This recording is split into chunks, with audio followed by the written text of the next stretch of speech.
Mixing can either make or break a good beat. Who would ever want a beat that sounds like this?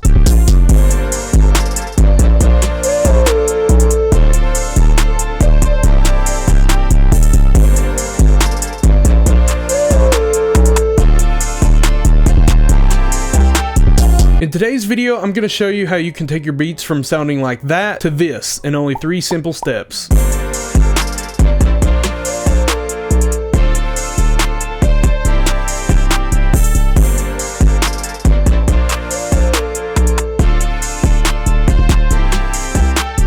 What's up everybody, my name is CJ aka CJink. I am a music producer, engineer, artist, and doer of all things music. In today's video, I've got 3 simple steps to help you get your beats sounding just like the pros, and I even show you what I do for mastering at the end. There's going to be quite a bit of talking in this video, so I'll make sure to have all the timestamps available for the video. However, I would strongly suggest that you don't skip around and rather you sit through and watch this video through its entirety. There's going to be all kinds of good info here, so let's get started and I hope you enjoy. So starting off here, I want to give you my general mixing theory when it comes to mixing beats. Simply put here, audio mixing is just putting each element of a beat or a song in its designated place within the frequency spectrum and the stereo field. I'm going to further break down mixing beats into 2 terms I call technical mixing and creative mixing. I tend to do most of my creative mixing as I'm producing a beat, so think of your reverbs, your delays, stuff like halftime, chorus, all those sort of effects like that. I also subconsciously level my beats and mix as I go, so I might go ahead and turn a clap or a snare up here and there, you know, turn the melody down, do all that as I'm making the beat, so when it comes time to quote mix it, there's not much technical mixing left to do. I know everybody always talks about having great sound selection, and I always hate hearing that, but there is quite a bit of truth to it. If you use sounds that are already pre-processed, like clipped and compressed drums, compression on your melody sounds within your plugins you're making them from, then there will truly be a lot less to do when it comes to technically mixing the beat when you're finished. So it always depends on the source material and the vibe I'm going for, but when it comes to my personal mix theory, I don't have a specific decibel amount in my personal mix theory, but I typically have my kicks hitting the very loudest in the mix. I usually have them just below 0 decibels and sometimes over, depending on how hard I'm wanting to clip my soft clipper on my master track. It also may depend on if I sidechain my kick to the 808 or a whole slew of other factors that it's really hard to generalize. The second loudest element I typically have is the 808. I usually have it maybe 1 to 3 decibels below the kick. Once again, it really just depends on the relationship between the kick and 808. You know, some kicks may cut through a little bit better compared to others that may need higher output levels to get that same sound. So after the 808, my next loudest sound is almost always my main clap or snare sound. Once again, it always just depends. I may have them actually higher than the 808 itself. It really just depends on how clipped or compressed the sounds are that I'm using or what sound I'm going for in the beat. So after I've got the kick, 808, and clap or snare really leveled out where I want them, I really just go through and level everything else out to taste. I typically will have my hi-hats just a little bit above the sum of all the melody sounds, just so that they are still cutting through, but it always depends on the sound itself. I personally don't like very loud hi-hats. I know a lot of producers do, but I personally don't, so I try to keep them a little bit back, if that makes sense. After that, I really just go through and level the rest of my drum sounds. If I've got additional snares or claps within the beat, I'll keep those a little bit lower than my main sound so that they support it rather than steal the show, so to speak. I also have any of my cymbal sounds below the hi-hat, so if I've got a crash, I'll have it maybe even with a hi-hat, maybe a little bit lower. Any open hats are usually lower than the main hi-hat as well. So that sums up drums. As far as my melody volume goes, I usually keep the sum of all the tracks or the melody bus, if I do it that way, maybe 1 to 3 decibels under the 808. Once again, it just depends on how the melody sounds are. If they are very compressed, then of course I don't have to push them as high, but if they are very uncompressed or open, I might have to get them a little bit higher to sound as loud within the mix. Lastly, if I do a secondary bass, such as a synth bass or maybe a real bass sound that is not the main focal bass sound like the 808 in the beat, I'll typically keep that quite a bit down from the main 808, just so there is still a clear distinction between the two, and when the 808 comes in, it's hitting like crazy. Now if I want them to be on quote even playing field, I'll do that, but typically I won't, just in the style of beats I make. And if I have any transition effects sounds such as risers or impacts or any creative sounds like some background noise or whatever, I usually just kind of keep those rather low and then bring them up to where I feel like they sit perfectly, you know. In some beats a riser may need to be louder than others. In some some beats, I may barely want it in there at all. Okay, so step one, determine what sound you want. So most modern rap beats in general have the same commonalities. We've got some trunk rattling 808s or bass, we've got some hard hitting kicks, and sometimes ear stabbing hi-hats, which I can't stand. So that's just a generalization, but it is important to have an idea of the sound you want your mixed beat to sound like. The hardest part about mixing and music is that it's all subjective, so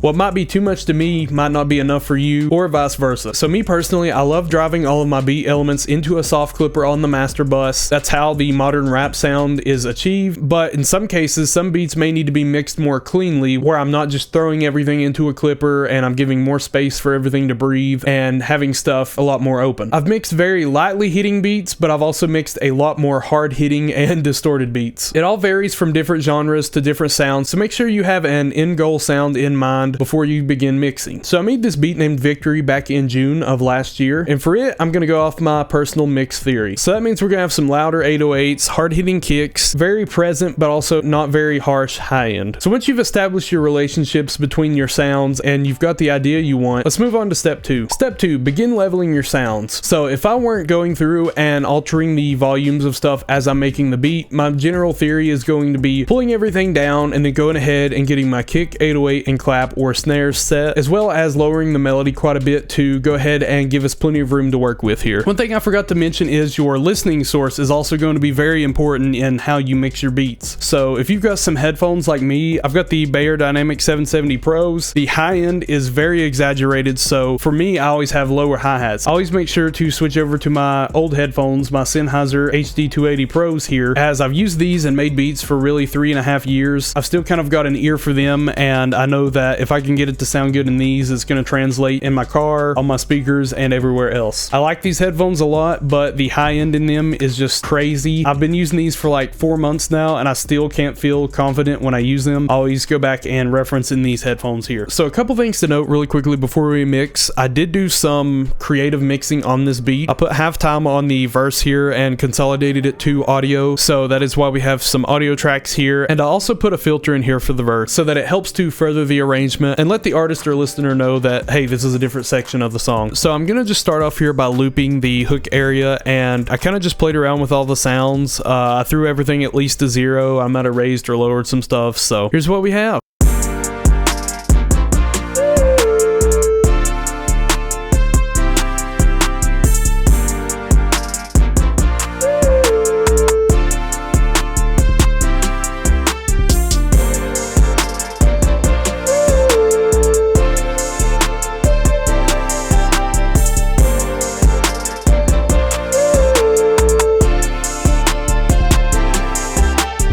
So a couple of things I notice on first listen here. This lead melody synth sound is extremely loud here. Also notice that the hi-hat is very loud here. The clap here is almost non-existent as well. And I also noticed that this kind of lead piano here is very loud. Let's go ahead and go through and just zero everything out here, which you can do by middle mouse clicking. So I'm going to pull everything down, say about 3 decibels here, just so we have plenty of room to work with. Now let's go ahead and get the 3 that I mentioned, the kick, clap, and the 808. Except for this beat, I have a clap, snare, and a rim here. So I really need to do all 3 of those at the same time. So let's go ahead and get a feel for how loud our values are right now.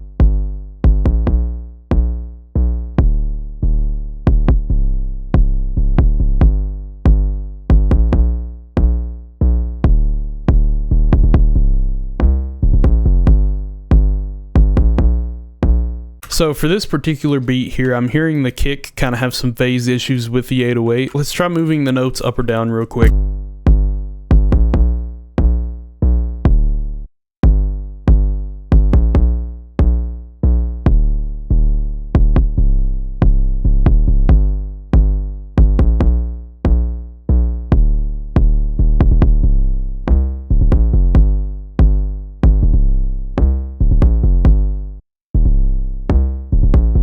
I think that helped a whole lot as far as getting the kick to stay very punchy. So let's bring in our clap.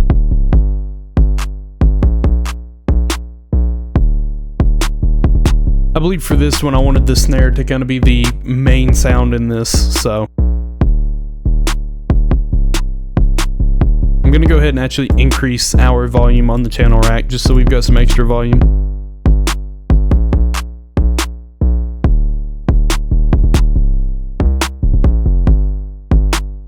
I think I was using this rim just for the attack of it.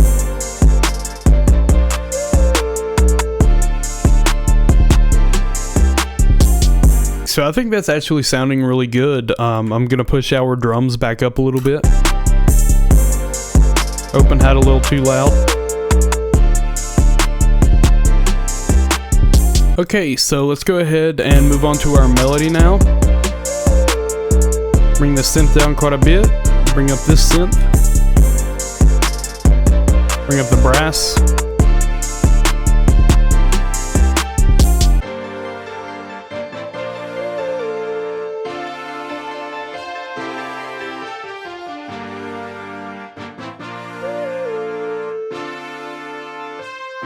Now, I'm going to turn our effects off real quick just so we can listen to the melody without effects.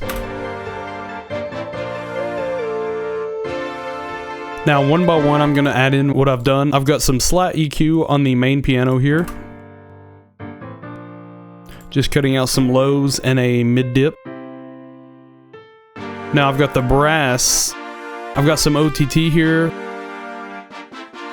as well as some EQ, also cutting out some mids. So the OTT is really making it a little bit brighter. Now this lead synth here, I've got some delay and reverb.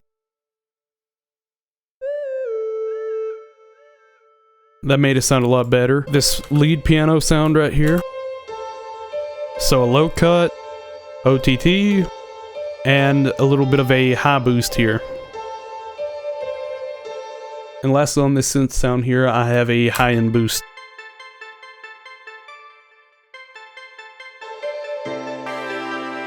Now, it is important to note, I am using these Beyerdynamic DT770 headphones, and the high-end curve on them is insane, so it's very exaggerated, so I'm actually going to switch back to my old headphones I used to use. This rim way too loud.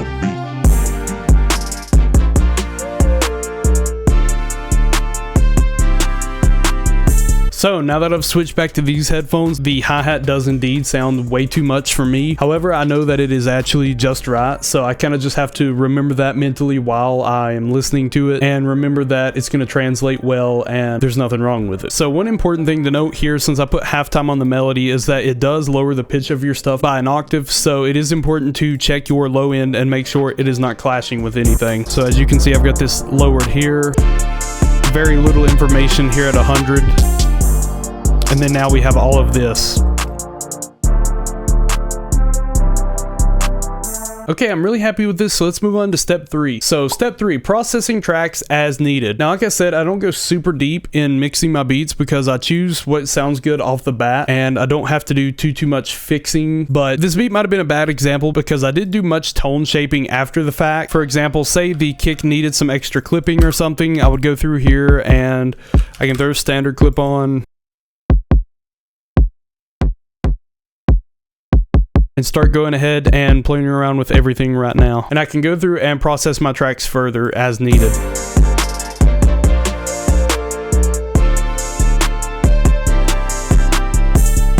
Okay, so in this case, it actually did help the kick quite a bit here. I personally didn't want a very loud kick in this beat. I wanted it to just kind of sit right there on top of the 808, but it works. I showed it earlier, but I'll show it again. This would be the time, like I mentioned, I would go through and start cutting low end out of our sounds here. So for example, the piano here,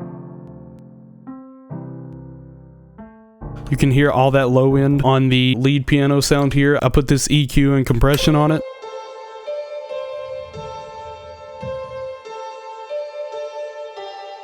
And for the lead synth here, I put reverb and delay on it.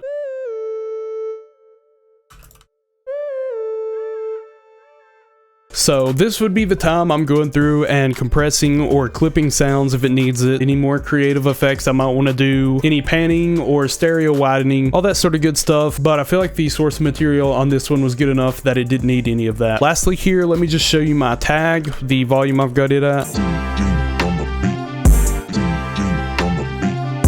I like that right there. I don't want my tag sticking out very far in the mix, but I want it there just so you can hear it. And if there are vocals right there, I don't want it getting in the way of them. So now that I've broke down mixing into 3 simple steps, let me show you my mastering setup here. So I don't really do much mastering for my beats. Once again, like I said, I want to leave everything very open and give an artist or engineer enough room to master the beat when the time comes to master the song. I do drive everything into a soft clipper like I mentioned. I'll sometimes switch Fruity soft clipper out for either T-Rax classic clipper or standard clip. So since there's not any input control on Fruity soft clipper, you really just have to drive it either by putting a gain plug-in or by adjusting your tracks here. So I typically leave my threshold here at the default 4.4, and I usually lower the post gain down to 60. So that's just 4 mouse wheel scrolls, 1 2 3 4, and that correlates to -6 decibels on our meter here. So I go ahead and turn it down by that much just so when I export the WAV files, there is plenty of headroom to work with. You're not going to be anywhere near distorting, and also in hopes that the artist won't also distort their vocals trying to get it loud enough to match the beat. So lastly, when it comes to mastering my beats here, I just use Ozone 9 Elements. I got it for free a while back with something, I don't remember what, but I like to just pick the loudest part of my beat and run the mastering assistant here.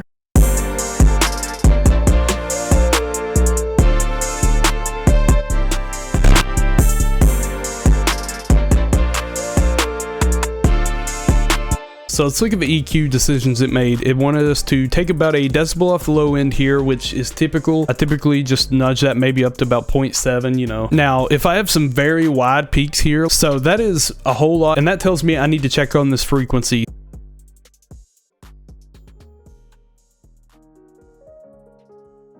And we also need to look at 7K here, which is primarily the hi-hat. So since it's taking us down 2.5 decibels here, let's just pull the hi-hat and all of our high-end sounds down 1.5 real quick. Now, next up is the imager. I typically just turn the width up to about 12 and leave it. I don't really tell much of a huge difference with that, but I like just having it on there because I know it's doing something. So after the imager is the maximizer, aka the limiter, and I only use the limiter for my tagged MP3 files for my beats. So these are going to be the files that I upload with video on YouTube, so if somebody were to rip it, I could hear the multiple tags. It also, you know, masters the beat. It'd also be harder to have a good sounding song because the beat's already mastered, and it's the one that I let people download for free whenever they go to my beat store and give me their email for a free download. So now that your beats are mixed and mastered, guess what? You're ready to share them with the world, or at least your 13 followers on Instagram.